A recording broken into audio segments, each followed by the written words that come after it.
Alright, we're back at it with these little penguins.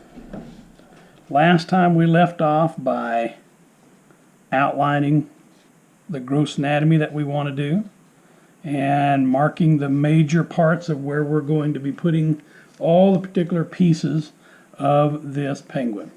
And so, as you can see, we've got the painted one on the right, we've got the unpainted one unfinished, rough one on the left. And so what we're going to do is continue to round, and whenever we take off a line, we'll put it back in as necessary. First thing I want to do, we'll put this off to the side, first thing I want to do is kind of separate these feet. When I get the feet dialed in, then I can start to round the rest of this stuff. So I'm just going to take a U-gouge, or a V-tool.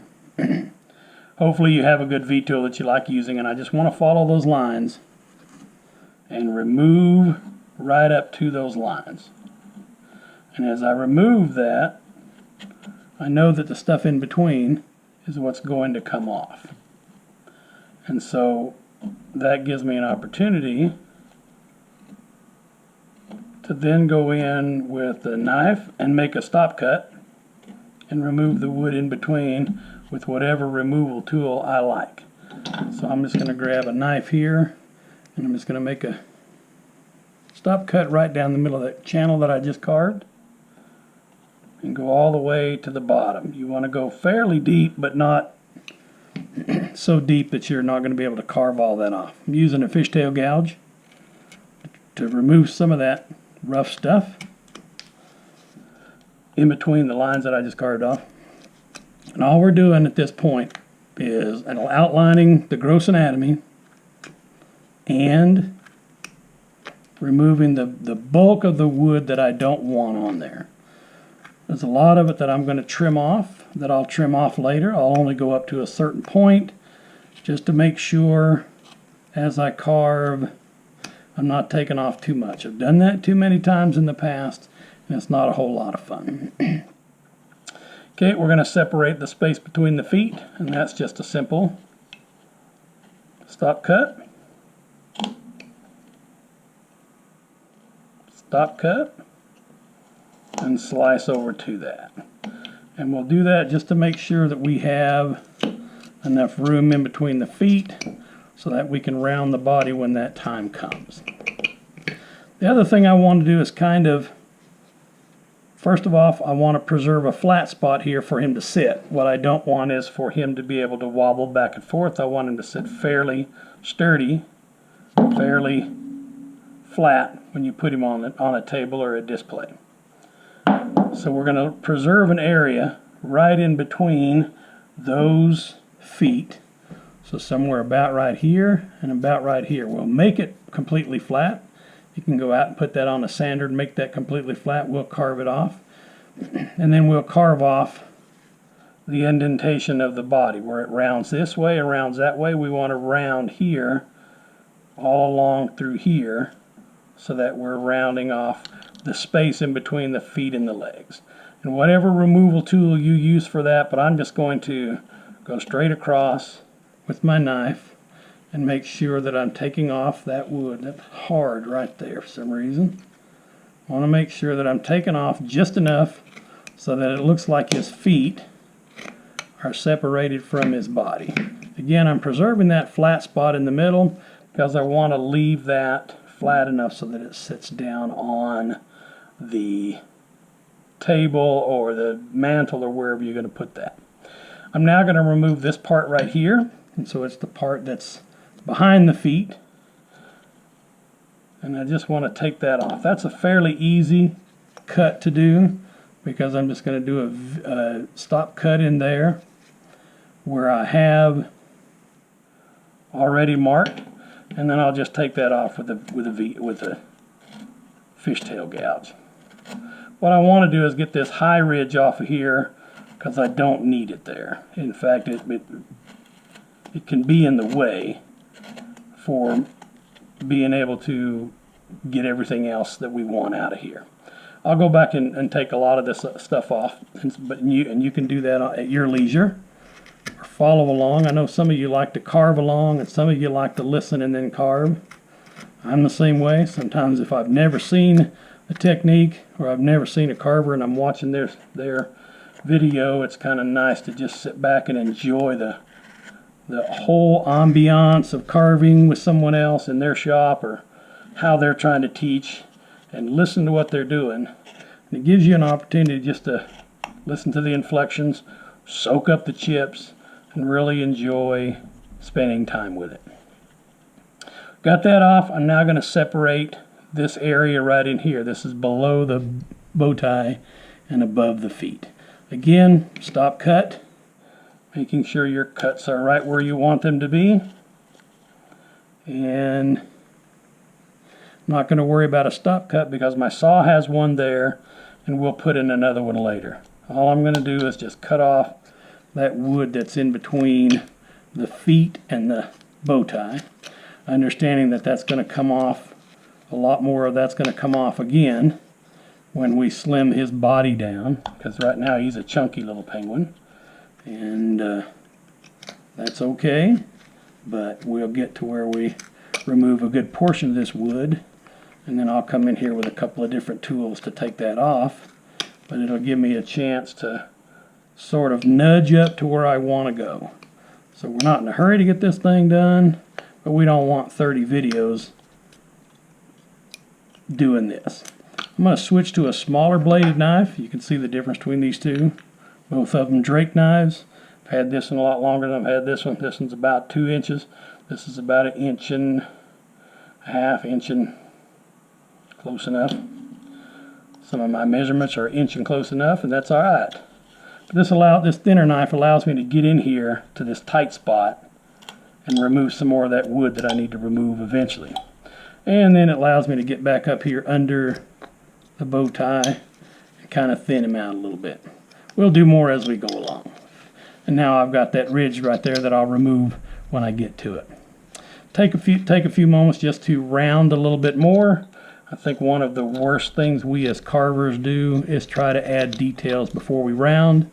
I see that in my own carving sometimes. I was doing some rough outs over the weekend a friend of mine gave to me, and I noticed that when I started to look at it in the round, I realized that, hey, wait a minute, I didn't quite make that as round as I should have before I start adding details. And so I've had to counsel myself and several others that, you know, you don't need to put in eyes on a square head. Make sure that head has the gross anatomy, shape of the body, and where it needs to be, and then you can start adding details later.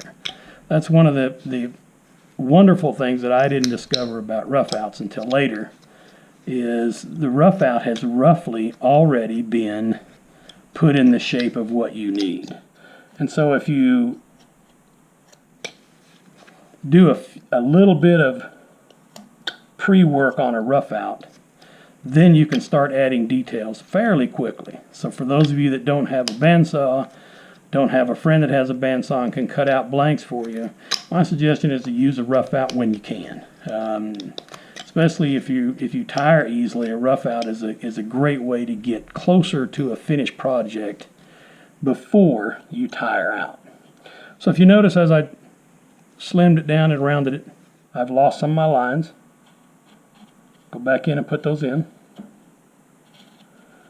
just with my V-tool. And all I'm going to do is outline, again, where the stuff is going that I want it to go. So the hat, the head, the bow tie, the feet and legs. In this case, we're not doing legs on a penguin, but you can assume that the legs are between the body and the feet. Just going to add that in. Now the next thing I want to start working on is this head. I'll work on the body. Well, let's actually trim this up a little bit as well. Kind of make it round. Be careful going across that wood, especially across that end grain, because that stuff can be really, really tough. And if your knife is not really sharp, sometimes it has a tendency to not want to go through there. Start pushing a little bit harder, and the next thing you know, you've got some slippage going on. And if you're not keeping your protective gear on at all times, A lot of things can happen between now and then. Alright, so I'm going to start rounding this head, and what I want to do is just start nudging this wood in the rough shape that I want. So I've got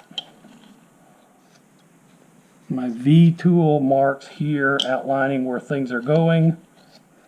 And for me, the V tool and the pencil are two of the best tools that I ever use, because it's easy to mess up if you're just going saying, oh, I just need to remove a little wood here, a little wood there, and I don't need to draw anything because I know where it goes. In reality, it always helps to draw. I see carvers, painters, drawers, sculptors, all of them make preliminary marks around the piece that they're working on, because even the best of us kind of get distracted and get lost in the thought, get lost in what we're doing, and forget where those marking lines go. So if you don't have them on there, and you're not really experienced, in other words, you've not done 1,000 of these things, then it's a tendency to get a little bit caught up in removing wood in the case of wood carving, and sometimes you will, not may, you will end up removing more wood on a project than you really want. Going back to being practiced, I spent the first year of carving after I learned how to carve faces and figures. I think I did 200 to 300 faces that first year. Those weren't full-size faces. A lot of them were snowman ornaments, Christmas ornaments, but the idea was to spend some time getting to the basic structure of what a face looked like. And I'll tell you, it made a big difference for me being able to see where things go. I've got the ball up here. I want to outline it, remove some of those lines, but I'll draw them back in with a pencil and just use my V tool again. And I'm just going to outline where that ball's going to go. I don't have to be perfect because a lot of this is going to be trimmed down anyway.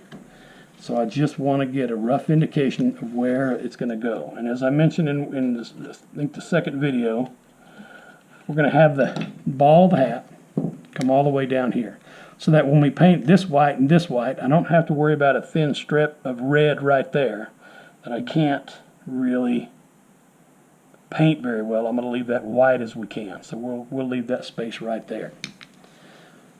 Anyway, we've roughed out the body to a degree.